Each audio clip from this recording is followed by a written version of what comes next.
Grand Theft Auto, a series with no recurring protagonist. Well, aside from Cloud, maybe? Either way, a series with this many entries with as many or more unique main characters is bound to have some fan favorites. But unfortunately, characters that built the series essentially have been barred off from ever making another appearance. Motherfucker! But what if, for what is likely the undisputed most anticipated piece of media of all time for the last 10 plus years, Rockstar decides to bend the rules just for one all-out extravaganza? On this edition of Headcanon, we're gonna find out.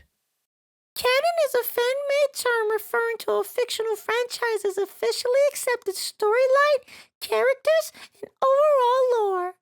Headcanon is My canon!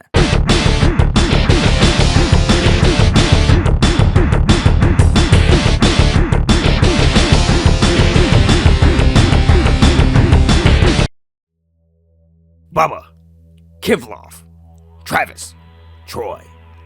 These names ring any bells? How about Divine, Katie, Mickey, or Oka? Still nothing? Okay, I'll play your game. You don't know them. You don't know which one went cross-country committing all kinds of heinous atrocities left and right. You just happen to be at every scene they were at, right? I can smell your bullshit from a mile away. We've got links tying you to them so clearly, you look like a damn Siamese twin! But let's put a cork in that, for now. Because just a couple of years later, you get tied up with another lunatic. We don't even got a name on this guy, but we know you're linked to him. You thought you were so fucking smart, didn't you? Thought this was some kind of fucking game. Did you not think that an allied country would report everything you were doing there back to us? You surprised? Newsflash, idiot! The UK and the United States are like this! And they were more than happy to give us what we needed to narrow your ass for the nutcase they had running around out there. Who, again, is linked to you! You make me sick. How do you live with yourself knowing all the pain, strife, and grief you're responsible for? Mothers losing sons, daughters even. It's grotesque what these sickos did, at your behest. We know you were behind the scenes pulling all the strings, but we know a whole lot more. And we're gonna go through every single detail just to show you how fucked you really are.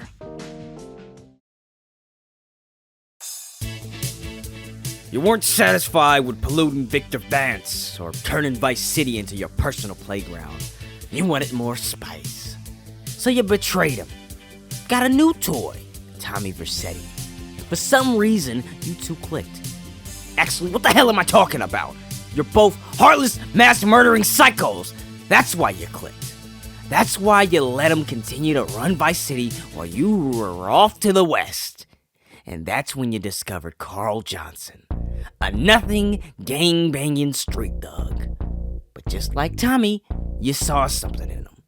But you just had to corrupt him enough to pull it out. But you couldn't, could you? Set him up on impossible missions. But he just kept coming back, stronger and smarter. And that ticked you off. So you had to find someone that could match up to him. But no one could. Not even the new guys in Liberty. Tony and Claude were just too loose to control. And you would have ran back to Tommy, but he wouldn't even return your calls. You were washed up. Took some time to find yourself, had a rebirth, and we would have nailed you right then and there. But Nico came into the picture. None of your psychos were informants, as I'm sure you're glad to know. But two have, let's say, connections with higher-ups. And Nico is one of them. So we let you and him run your little game. Though somehow you just didn't notice how controlled your environment actually was. It was funny, really. Watching you try to get all your ducks in a row with all brand new psychos to kill, presumably, your old psychos. It was like watching the matinee. But you just didn't realize time was your biggest enemy. Because by the time you came back to San Andreas, Carl was gone, and your connections couldn't find him. I thought Franklin would lead you to him, but it only wrapped you back up with more psychos, Michael and Trevor.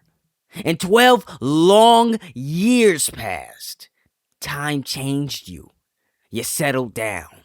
No new faces, no major changes, just regrets, with vendettas never paid. You are a defeated old fool. And you know, there's a saying about not kicking someone when they're down. But that's reserved for people. Not you. You're something else. A demon. And that's why we decided to bust your ass now. Just to make you suffer a little bit more. Now take a look. After all these years, you are going to face the consequences of your sins. You! No one else! You're gonna pay! You are gonna rot in prison for the rest of your natural born life! Do you hear me?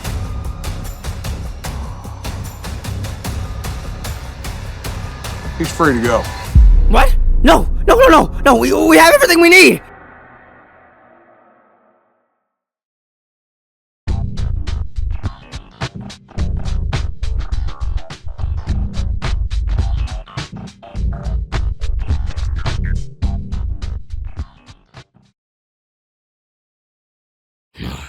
Some very high-profile figures made bail for them.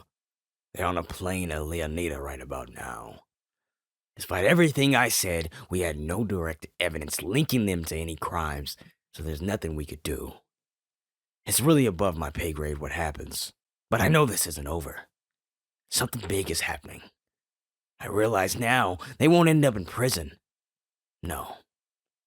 But I think what they've got coming to them is going to be a whole lot worse than that.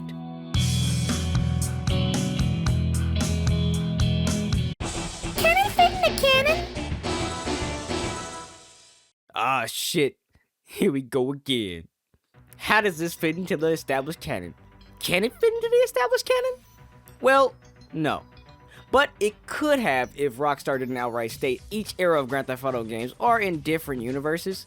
If that detail weren't there, the only thing really arguable here is the player being an active participant in the story that, for whatever reason, isn't acknowledged in any of the missions. But there could be lots of explanations for that. The player could be heavily into surveillance and plays more of a covert support role, which would explain why the protagonist is aware of their exact wanted level, their exact coordinates at all times, and mostly whatever other gamey stuff GTA allows you to see.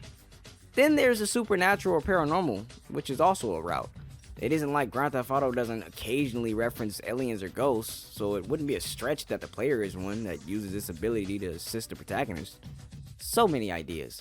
But again, with that universe block, this exact story can't be possible unless, well, Rockstar changes what's canon, which they actually do quite often. So this is a conditional no. If they happen to change that with the release of GTA 6, then that becomes a yes, unless something else very clearly prohibits it. In any case, this is not the end, because the promised all-out extravaganza has yet to be fully delivered. So there will be a follow-up to this story. But that'll come after the release of the much-anticipated Grand Theft Auto 6. Remember to like, share, and subscribe so you don't miss when that episode eventually comes. Thank you for watching, everyone. Hopefully you enjoyed this headcanon about Grand Theft Auto. I can't say I've played every game in the series. To be honest, I doubt most people have. But I'm very familiar with the franchise beyond just GTA 5, which at this point seems to be the only game the majority of people know or care about.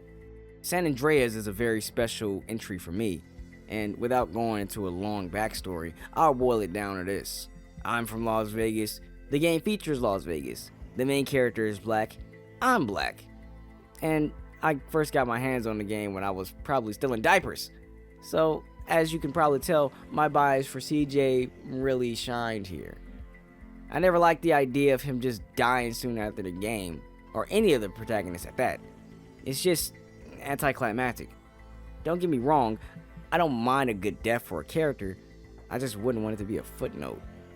That said, I've always wondered where everyone ended up after their games, and since Rockstar likely won't do that, I decided to give them a return in headcanon.